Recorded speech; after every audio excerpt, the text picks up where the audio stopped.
Welcome back into the GSMC Sports Podcast brought to you by the GSMC Sports Network. We are headed into our final segment of the day, and that is diving into the unfortunate torn ACL of Ronald Acuña Jr., the reigning MVP of the National League, went down on Sunday afternoon. Team was playing the Pittsburgh Pirates. Acuña hit a double to get to second base, and then just a really weird play where, we saw Martin Perez, he threw the pitch, Joe Bart threw it back to him, and sort of during that exchange from catcher to pitcher, that's when Acuña decided that he was maybe going to take off for third base. Maybe he had just sort of fallen asleep, that he had taken a pretty sizable lead moving towards third base, and the sort of change of direction just, gave in to him. But he ended up just, his left knee gave out on him, and the MRI confirmed last night that it is a torn ACL and that he's going to be out for the remainder of the 2024 season. And like I mentioned, reigning MVP in Acuña, where he put together a season for the ages, the first ever 40 home runs, 70 stolen bases season, led the league in hits and stolen bases. He had a .337 batting average, 41 home runs, 106 RBIs, a 1.012 OPS, and like I mentioned, 73 stolen bases. So he wasn't having that sort of a same season this year. Career lows in batting average, on base percentage, and OPS. Just 4 home runs through his first 49 games. But it is an extremely unfortunate injury, both for him and the game as a whole, because he is one of the most electric players in the league. And it's really sad to see him go through this again, because in 2021 he tore his ACL in his right knee. So just really unfortunate to see how this is all played out for him, knowing that now he's sort of working on 2 knees that have had to go through this type of a serious injury. Now, a lot of people are pointing to his decision that after putting together this incredible year, that he continues to play winter ball.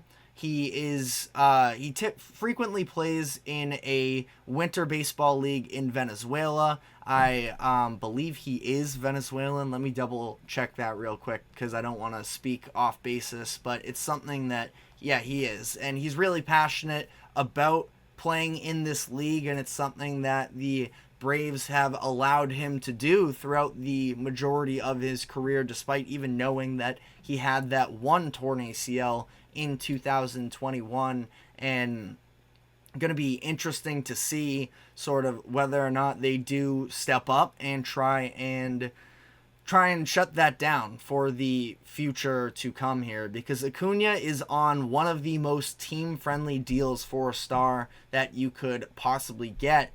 The Braves have been tremendous at going out ahead of time, making sure they lock down these players, and as they continue to develop and as the market continues to rise, that Acuña is on this, cheap deal for his level of production. And maybe for that reason, it seems like, and Acuña knows, obviously, as the MVP, that he is ultimately underpaid and that he might have jumped the gun a little bit on signing this contract extension with Atlanta. But people are wondering whether or not that could have played a role in the fact that, the Braves didn't step up and say no, and that they weren't maybe a little bit more cautious for Acuña playing in these winter leagues. Now, obviously, you can't just point to that. Also, the fact that as incredible as it was to see him put together this historic 40 home run, 70 stolen bases season,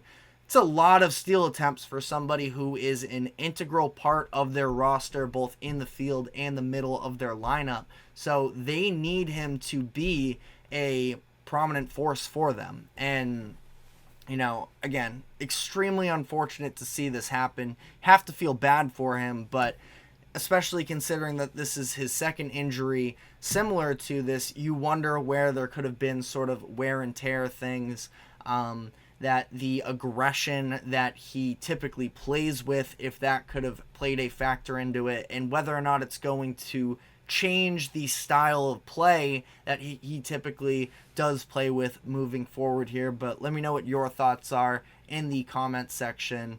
It is worth noting here that the Braves did go on to win the World Series in 2021 after Acuña tore his ACL right before, I believe it was right before the All-Star break.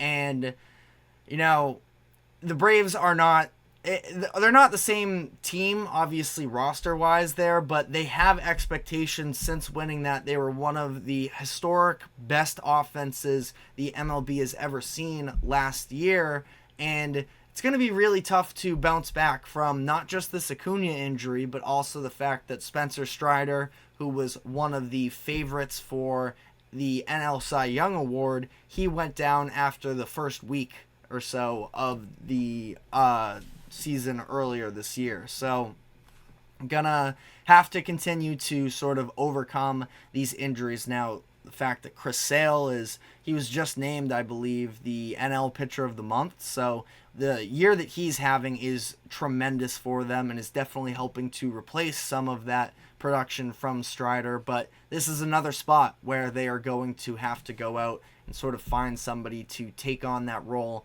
that Acuña holds for them. And not that exact same role, because you can't just find a star off the streets like that, but at least sort of mimic some of the production that he was giving.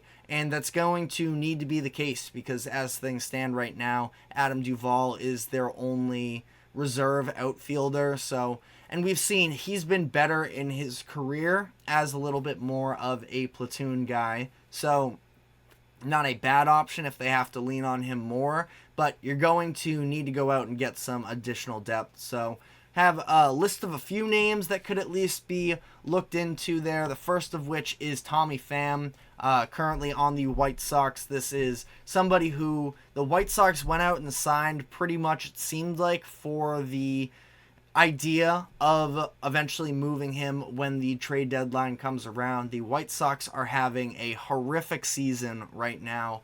Worst team in the MLB. Record-wise, at 15-39, they have a minus 116 point differential through their first 55 games. So it's been really ugly for the White Sox. If they can, get any type of value for him, and he's on an expiring contract, so I don't think it would cost all that much, and the White Sox wouldn't be able to get a tremendous return. But Pham is hitting pretty well this season. 313.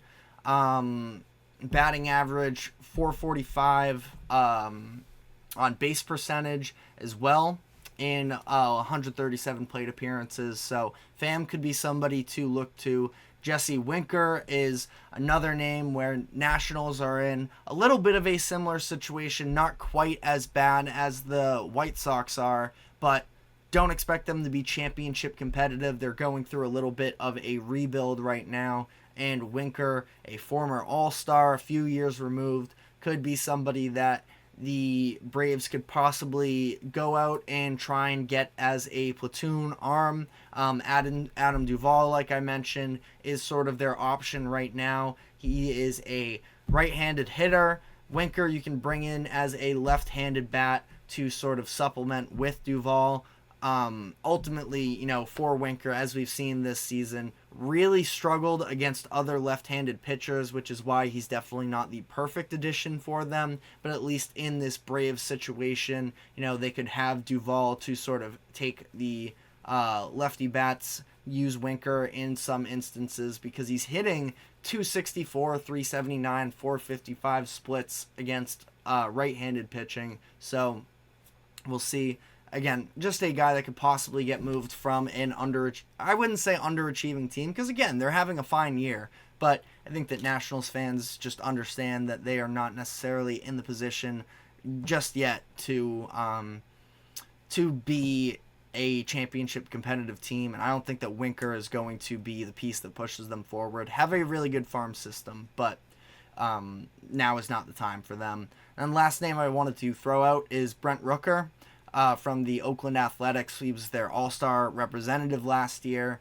The A's are having a better year than expected, but still not in playoff contention. The team hasn't necessarily seemed all that committed to investing in the roster, so I can't imagine that there are deadline moves that are going to improve them on the way. So, Rooker at 30 years old doesn't really fit into the timeline, I don't think, of when the A's are going to try to sort of, if they are ever going to buy back in, if they are going to. He's somebody that would probably cost a little bit extra because I'm sure the A's would be happy to bring him back for next season. Somebody who has good power, can hit 30 home runs in a year.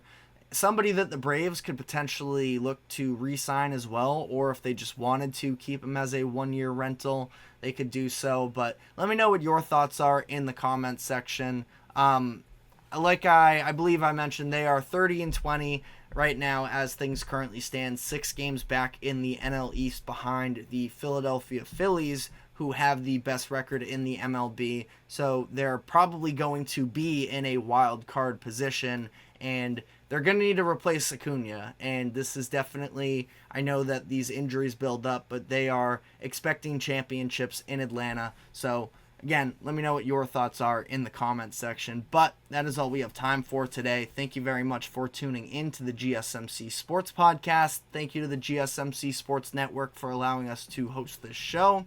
Reminder to like, follow, subscribe wherever you keep up with us. Check us out on social media as well for some more exclusive content. You can check us out on the podcast network as a whole. We have tons of other shows, both sports and entertainment. So check out my other co-hosts here. And we are live every 2 to 3 p.m. Eastern. So we will be back tomorrow. We will see you then. Take care.